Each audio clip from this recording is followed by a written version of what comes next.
Welcome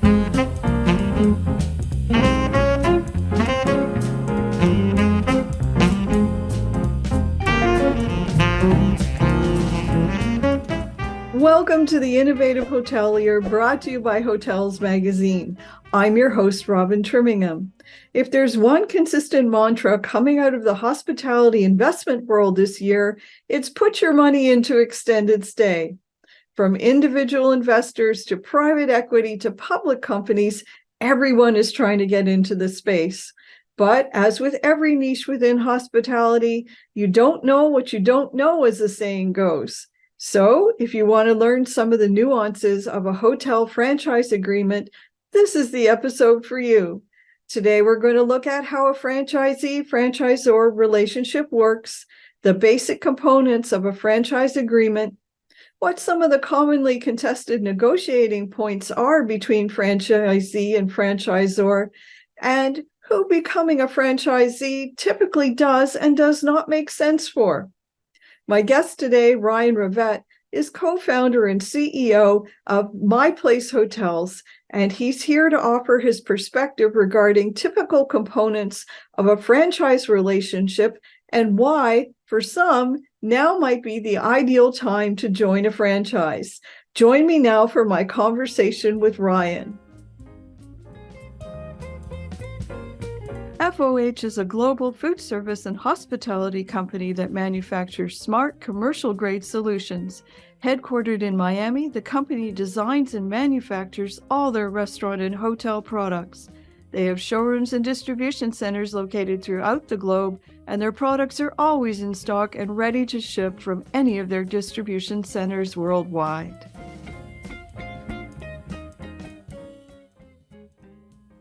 Welcome, Ryan. It's great to get a chance to chat with you today. Thanks, Robin. I'm really happy to have the time to visit with you too. Well, I have to say, I was quite intrigued by your family background. But for the benefit of our viewers who might be not quite so familiar with you or your family, can you just give us like a very brief glimpse into how your family got going in the hotel business and what inspired you personally to carry this on by starting My Place Hotels? Sure. It's a story that I love telling, and I've gotten pretty good at abbreviating the parts that get into detail over the years. But business in general and hospitality specifically started in my bloodline in 1973. My grandfather, who was in the banking and insurance world at the time here in Aberdeen, South Dakota, joined forces with an attorney who was very entrepreneurial focused to start a franchise company. They started by building one hotel here in Aberdeen, and that company became Super 8 Motels. They grew that business up until 1993 when the franchise company was sold to what is Wyndham today. Throughout that period of time, the infrastructure around our company and inside of our organization here grew into very vertical structure with organizing all facets of real estate development, operations, and management, as well as construction and procurement and technology and so many other smaller aspects of the business into individual service companies that are utilized in the process of taking a vision to build a hotel in one place and operate it successfully and make it a successful investment. And so we've continued beyond 1993 when Super 8 became someone else's company. We've continued in the hotel industry as developers, owners, operators, contractors. And in 2012, we began My Place Hotels as a second entry into the franchise world, and have had a great time over the last just over 10 years now in the business.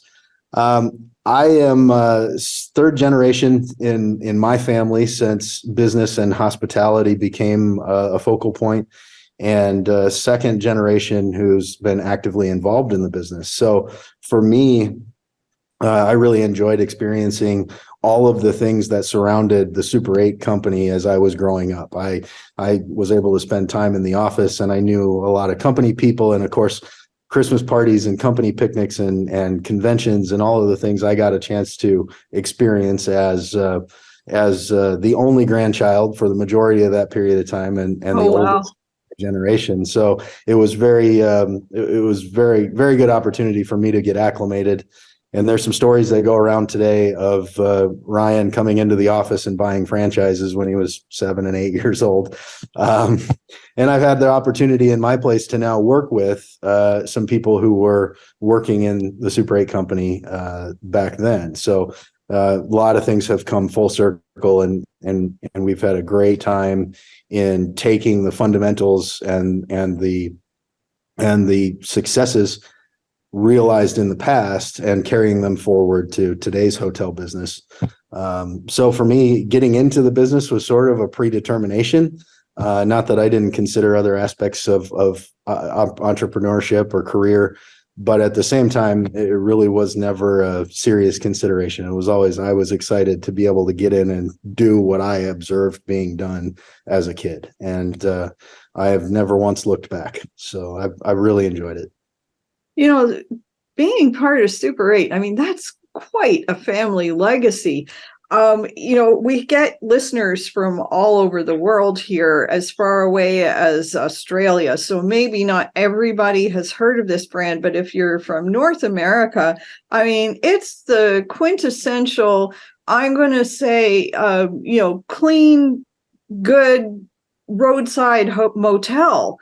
And I'm honored actually to meet you and to see what you're doing these days. Tell me though, because the word franchise, that can mean different things to different people, and completely different things depending on what industry we're talking about here.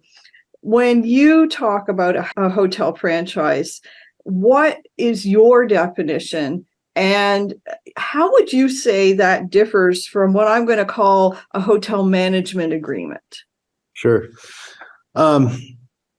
There's one word that comes to mind when I'm asked what a hotel franchise relationship is, and that's partnership. That's what I've learned it to be, and what the utmost importance of a franchise relationship is between the franchisor and franchisee.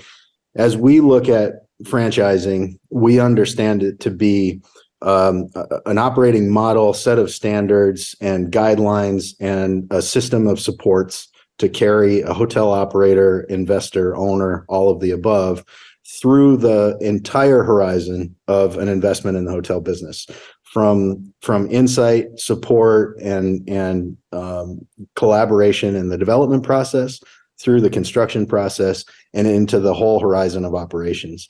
For us, it's the genesis is the concept of, hey, we've been in this business for a long time and we understand all of the different mechanics about it. And there are things that we see that we could do to improve the outcomes for ourselves as owners, operators, developers, contractors.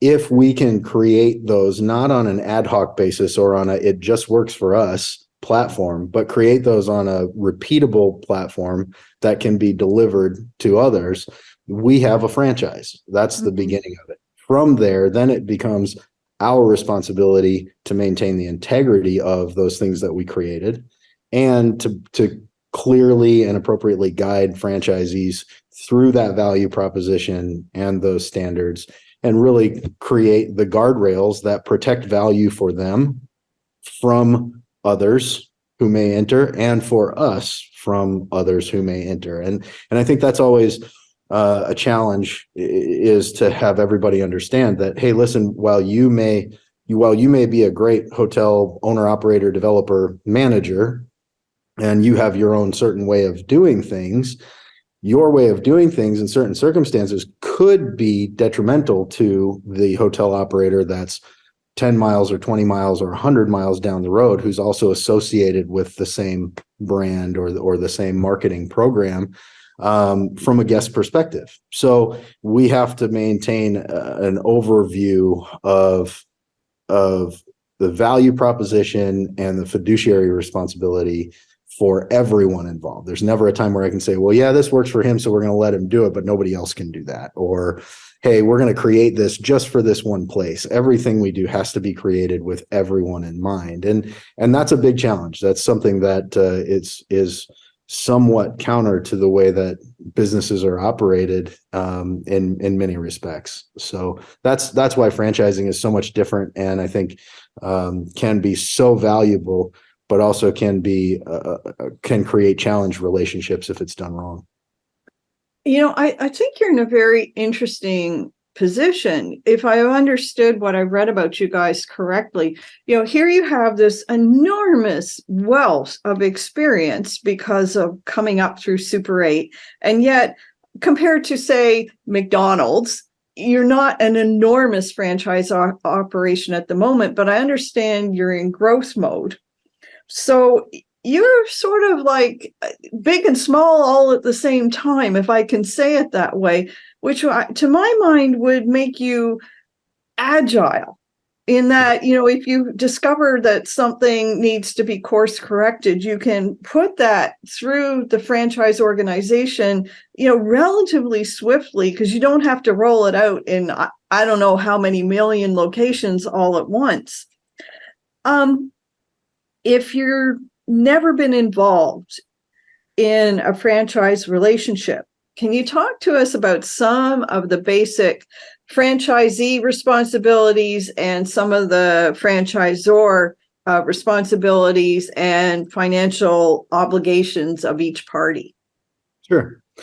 I think the obligations on both sides are very well laid out in the franchise agreements and so on. And so I won't try to go into the detail of those things, but we want to keep the listeners away. Right. From a standpoint of practicality and execution and relationship, the responsibility of both franchisee and franchisor can really be paralleled to manufacturer and consumer. It's not a whole lot different.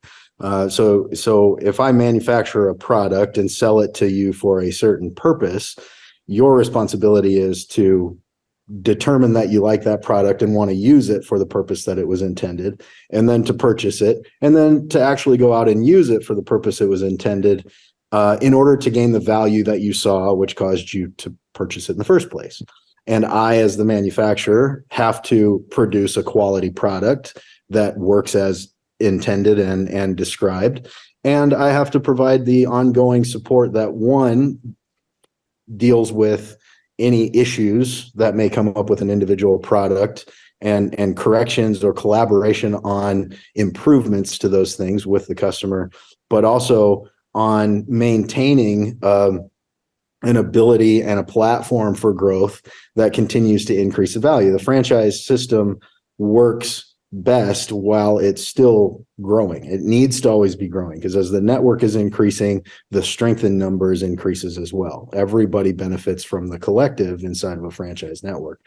And so for us, creating the physical plant, creating the operating standards and the design standards, and then creating the marketing and sales and revenue management platforms that surround it, that we have learned through hands-on experience, as well as different elements of learning in the process of creating and trial and error and proof of concept initially, and ongoing proof of concept. And I think that's important for a product, is that I don't think you ever leave proof of concept if you're doing your job well.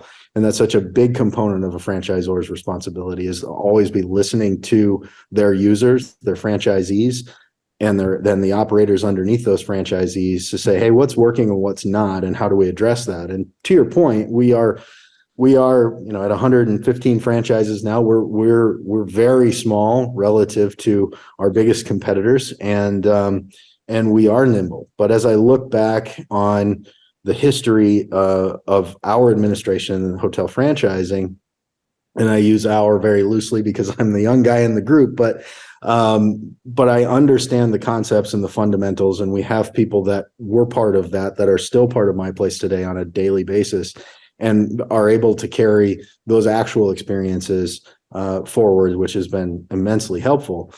Super 8 at 1,100 properties in the chain in 1993 was very nimble and flexible also, primarily because one of the main focuses that they had, and what we have today, was to stay close to their operators. It was to stay close to the properties. It was to have open ears and open eyes to what was actually going on in the field, and to be able to make adjustments to what wasn't working, improvements to what wasn't working, and improvements on what was working. And we do the same today with what is working. And so when you come down to responsibility on both sides of the coin, beyond selling and purchasing a product and then utilizing it as intended and supporting what its use was intended to be, then both sides have to agree to communicate. And communication up to the franchise and down to the franchisee is so incredibly important for the value proposition to grow, for the network to grow, and for improvements to be, the culture to be constantly improving. So I think hopefully that summarizes and answers the question from my practical perspective. But that's really how I see it on a daily basis. We've all just been through the big world event, otherwise known as the pandemic. Did you guys learn anything as a result of that experience that sort of made you rethink how you were doing parts of your relationship or operating with your franchisees? We did learn some things. I'm really happy to say that we very quickly were concerned about what we might be doing wrong as the world plunged into those circumstances. And as we came out of them pretty quickly, we recognized, hey, we're in the right spot. We've got the right product and the right model, and we're targeting the right business and all of those things. So it provided such a huge reassurance for us. But then you're constantly looking at, okay, where are the holes in my boat in a circumstance like that? Yeah. And we found that we needed to increase our communication with the franchisees. That was one big thing that we had. While we were communicating well, what we found is we were relying on some of the support mechanisms and systems of communication, reporting, et cetera, to be larger components of our ongoing dialogue with franchisees. And what we needed to do was to get more narrative back and forth. And so pretty much immediately, I'm going to say beginning right away in May of 2020, we amplified our communications. It started from the top. I began a weekly update email to franchisees, just a quick rundown of kind of a short state of the union. Hey, here's where we're at. Here's what we're seeing across the chain. Here's the things that we're working on. Here are the different groups that we're working with, whether it's AHLA or AHOA or local regional groups, to understand circumstances and areas of opportunity in terms of support financially or health-wise and precautionarily. And so that became really valuable. What I recognized very quickly was that stimulated more responses than we had been getting prior. It also stimulated more direct and one-on-one voice communications between my department heads and various people in the companies, where email had been relied upon more, and just simple automated reports going out and us knowing that they received them were enough. So I think that was probably the most striking lesson that we learned immediately in the process was we really, really benefit from communication. And I think through that process, what we were able to do was mitigate the chaos and the uncertainty along with those circumstances. It's interesting to listen to the kinds of things that you're saying. You were talking a little while ago about marketing. Let's use that as a little bit of an example. Between marketing and what I'm going to call social media in a franchisee-franchisor relationship, who's responsible for what? The way we see it is that the franchisor is responsible for creating the marketing narrative and creating the visual keynotes and cues that can be utilized in all different forms of marketing. And so we have a graphic design department here. It's something that we started with right away because we recognized that all of the marketing materials we needed to put out, both from a franchise facing perspective and a consumer facing perspective, we needed to get them out quickly because our brand was changing. We needed to get them out with uniformity because we wanted people to know that we are the same everywhere. And so very quickly hired graphic design person. That led to a second and a third and a fourth. And so our graphic design group is pretty large here. So we create the overall narrative. We are the pack leader in terms of creating marketing content, both on social, on print, and other facets of digital.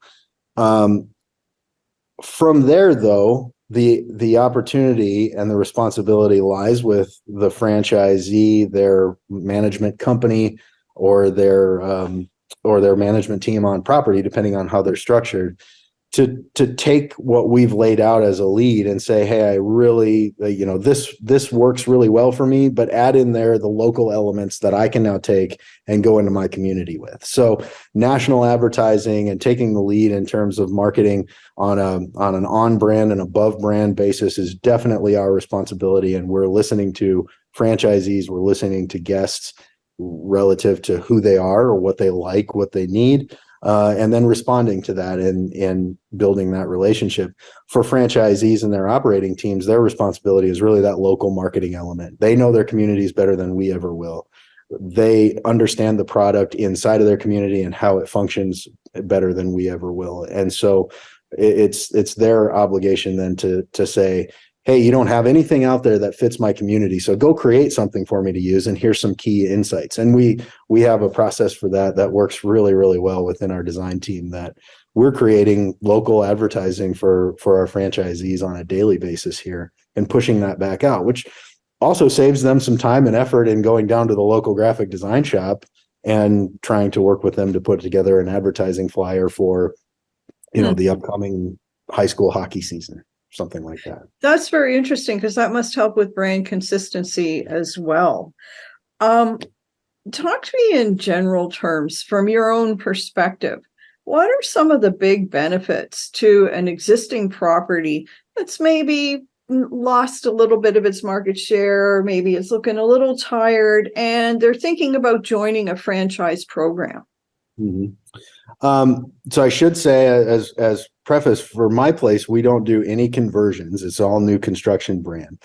In 2020, as we saw the world changing, we decided to dive in a little bit further to a concept that has been around for quite a while within our group, of how are we going to eventually diversify my place and the network that's growing surrounding my place. And that's obviously with a conversion brand of some sort. So Trend Hotels and Suites by My Place was launched at that time. And over, as we all know, in 2020 and 21 and 22 and continuing in 23, circumstances and environments are very chaotic and we're still working to get the first group of Trend hotels open. So as I talk about, to answer your question, I'll focus on Trend Hotels and Suites by My Place and our objectives there. The value proposition in large part is that, over the operating life of a hotel, you have the necessity to continue to grow your customer base. I think in most places, there's always going to be that base business that enters the market frequently and you can rely on, and maybe you as an operator have built rapport with and continue to do business with this same demographic, or maybe there's the same group of companies, et cetera. And so those will always be there. But how do you continue to expand the customer base as your market changes, as the traveling demographics change and the reasons for stays change? How do you keep them focused in on one hotel? Some of that is with updating the physical plant and things. Other elements of that are with changing up the marketing a little bit, offering some ancillary offerings that go beyond just or above brand or beyond just the standard offerings. So what we've seen with the groups that we're working with today on Trend is that, one, they're looking for an opportunity to transfer from their current franchise or out of an independent status and into a franchise to get the support of a franchise.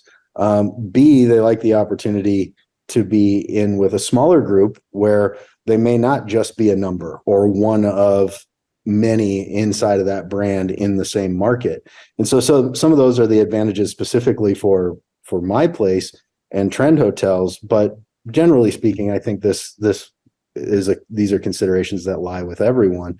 The other is to reduce franchise costs. Oftentimes, as a brand grows, the franchise costs get larger, and the value supported by those franchise costs may diminish if you have large saturation within that same brand or parent company in one market. So those are things that definitely have to be managed on both sides of the relationship as a franchise grows. So if you're looking at it and saying, I need some fresh perspective, I need some fresh support, I need to reduce my operating costs a bit, and I can't afford to spend millions of dollars on converting my hotel. So I'm looking for an option that allows me to spend hundreds of thousands maybe on converting my hotel. And it really comes down to a fresh start with a fresh partnership that may come all the way back around to increasing that demand base for that individual hotel and softening the impacts of operating an older hotel. Established in 2002, FOH is a woman-owned global food service and hospitality company that manufactures smart, savvy, commercial-grade products, including plateware, drinkware, flatware, hotel amenities, and more. Driven by innovation, FOH is dedicated to delivering that wow experience that restaurants and hotels crave, all while maintaining a competitive price. All products are fully customizable, and many are also created using sustainable, eco-friendly materials such as straws and plates made from biodegradable paper and wood and PBA-free drinkware. FOH has 2 established brands: Front of the House, focused on tabletop and buffet solutions, and Room 360, which offers hotel products. Check out their collections today at fohworldwide.com.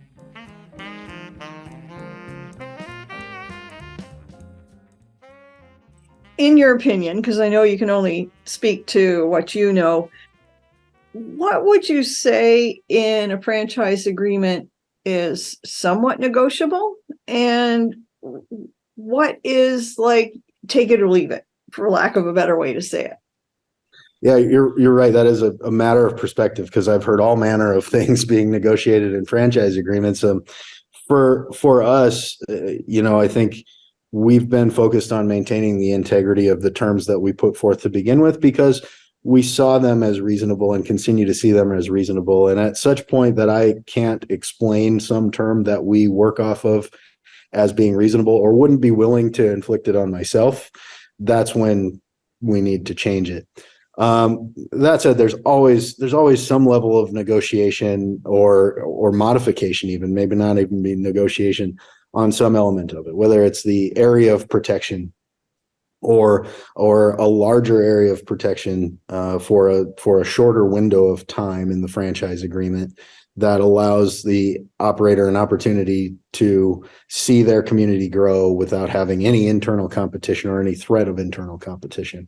That seems to be the most consistent element that we're working through, collaborating with a franchisee on, and little elements of negotiation go into that, because we have to look at it as a franchisor and say, hey, I need to keep my system growing. So if I make this area too wide, I choke off potential growth.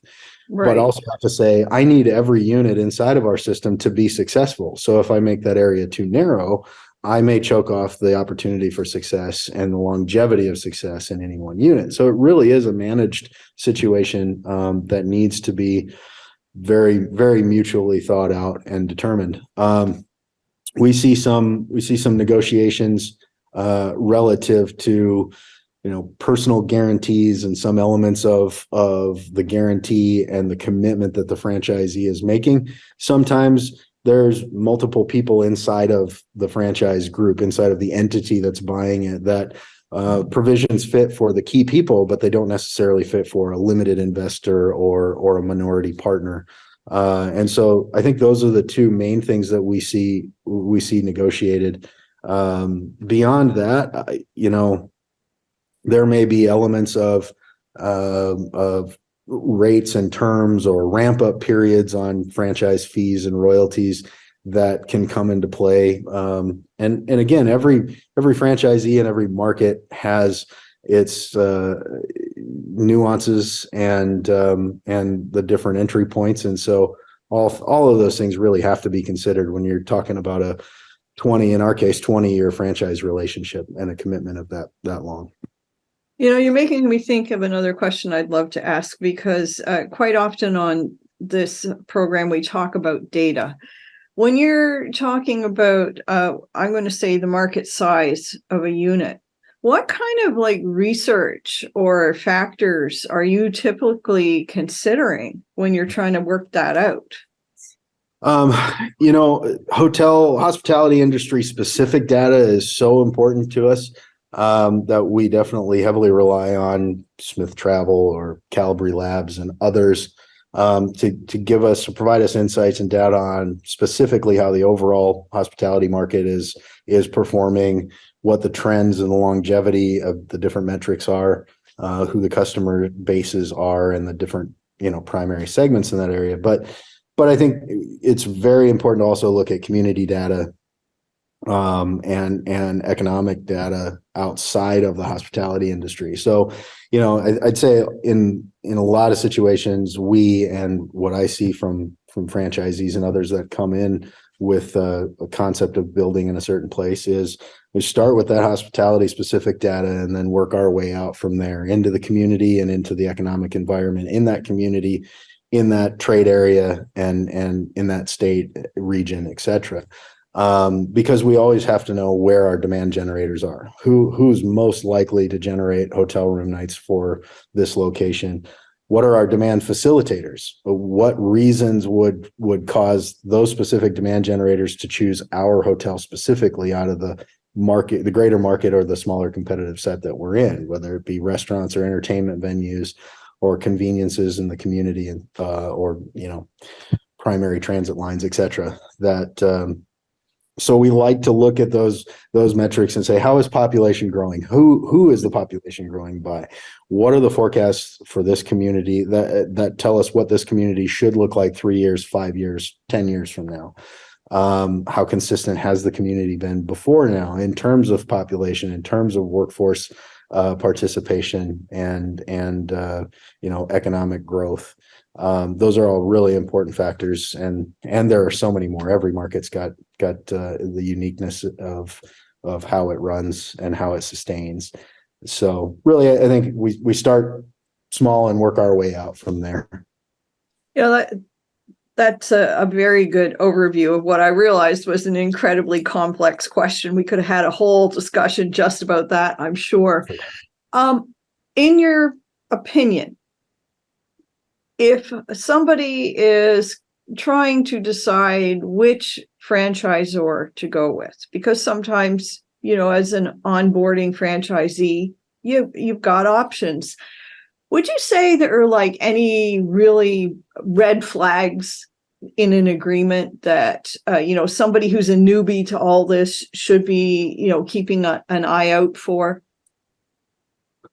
I'm not sure that I could speak to red flags in the agreement itself. I think, franchise agreements are pretty well governed through the franchise registration process, whether it's with the FTC or with the state or states that they're registered in.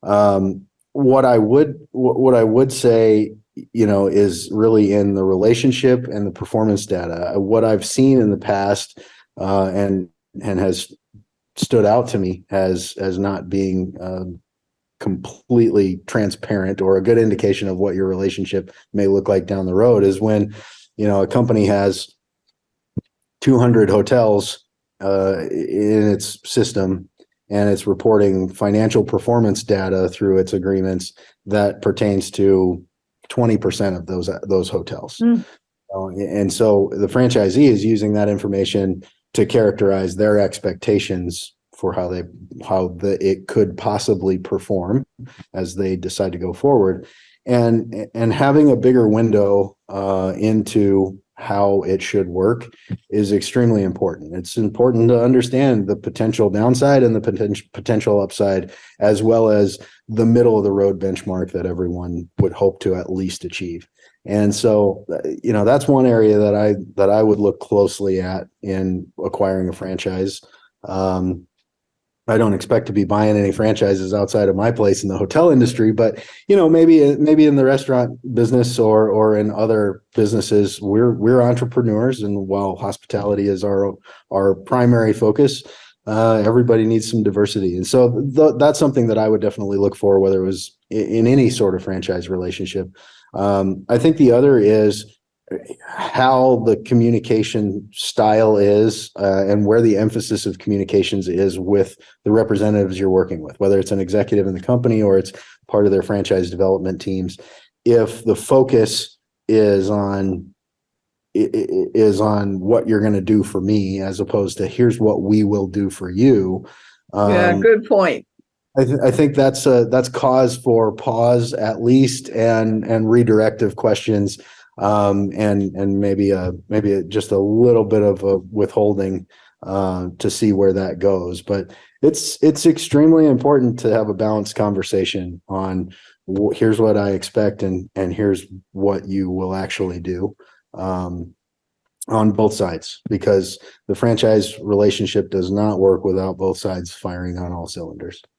You're so right about that. You mentioned restaurant franchises a moment ago, and that one is just fraught with danger, because you wouldn't believe how many people out there believe that because they like to eat and they've eaten in restaurants, therefore they would be well suited to own a franchise, especially if they have a little money they're looking to invest.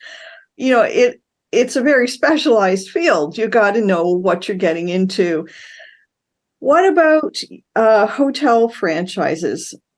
Is there any particular kind of person, organization that would be well suited to owning a hotel franchise? And is there any person or entity who would not be as well suited to this sort of a relationship? One of the biggest things that I marvel at in terms of our landscape of franchisees is the diversity of their inroads to hospitality and their methods of approaching investment and operations.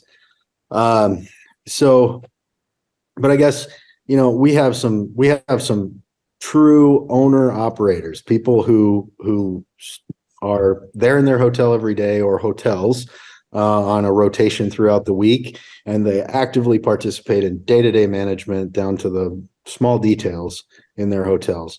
And from an operations perspective, those people are fantastic at the business. I absolutely love having that element inside of a relationship with a franchisee, because you just know that the quality and the consistency and the guest experience are going to be as good as they can be. They're deeply vested. Yeah. Absolutely. At times they have challenges with the development and construction aspects. And so there needs to be a counterbalance there. I'd say the same thing. We have franchisees who are, primary business or background has been in construction or development, and they really do a great job of pulling a project together quickly and maintaining a capital budget that makes a lot of sense. But they get to operations and they maybe hand it off to a third-party management company or a family member or something, and they struggle throughout the operations period on a lot of the elements that the other does not. And then the third dynamic is the pure investment organization who is capitalizing a venture and relying on third parties for every aspect of the implementation and execution on it. And there are different challenges all the way through with that. And so, I think there may not be one unique demographic or corporate dynamic that works best for hotels from my experience. But I would say for people who aren't interested in valuing people, if they're more mechanical and numbers and mechanics are what works best for them and what they understand and value the most, the hospitality business is not for you. Yeah, that's true.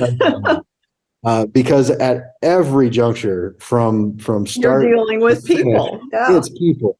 Whereas other places, you may be able to say, hey, we just focus on the mechanics and processes that we have, and we let somebody else deal with the people in the phase that people are relevant. Here, you just can't get around it. And so I think in order to do well at hospitality, you really have to be able to value people. Gosh darn it, you're absolutely right. We got a couple minutes left here. If you're new to all of this, in your opinion, what are a couple of the key things that somebody should understand before joining a franchise? I think it's really valuable to put together a list of expectations before you walk into a relationship, and the franchise relationship is no different. What is my perception of what you're going to do for me as a franchisor to start with, in the middle, and throughout the course of process? What values do I see in the relationship? And that's, subtext is product, platform, and support. And to really line those things up as the key components or the pillars of your fundamental approach to the partnership and the ultimate operation that you're going after.